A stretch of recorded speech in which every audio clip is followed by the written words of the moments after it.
তিনজন প্রাইভেট ডাক্তারের ফাঁদ হচ্ছে। প্রাইভেট ডাক্তার এক কথায় বলতেছে পুলিশ এই জায়গায় আসা ছাড়া আমরা চিকিৎসা করবো না। পা ধরে বলতেছে এর মরে যাইতেছে, এর একটু আইসির ভিতরে নেন, ওরা নেয় নাই।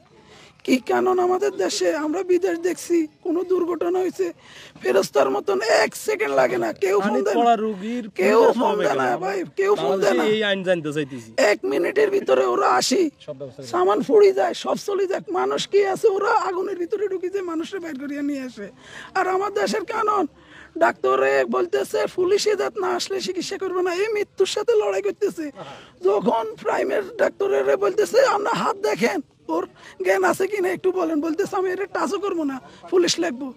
এই কারণ আমাদের দেশে হসপিটালের আর প্রশাসনের লোকদের কি বলছে বুঝছেন, আর কিছু বলে না। আমার ফ্যামিলির কেউ নয় ভাই, আমার ঘরের মধ্যে আমার বাচ্চারা আমি একবার দেখছি, শুধু এয়ারপোর্টে আসে একবার ধরছি, আর কেউ নেই ভাই।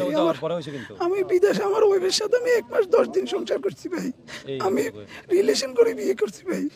আমার ভিসা হওয়ার পরে যখন চলে যাবো আমি ওরা বিয়ে করছি, বিয়ে করার পরে 1 মাস 10 দিন ছিলাম, আমি যাওয়ার পরে আমার বাচ্চা হয়েছে, আমি 2 বছর 7 মাস পরে আইছি। কিন্তু এখন আমার সবকিছু দুঃখ হয়ে গেছে ভাই, এর সবকিছু। একটা জিনিস খেয়াল করছি না যে গাড়িটা ডুবার ব্যাপারটা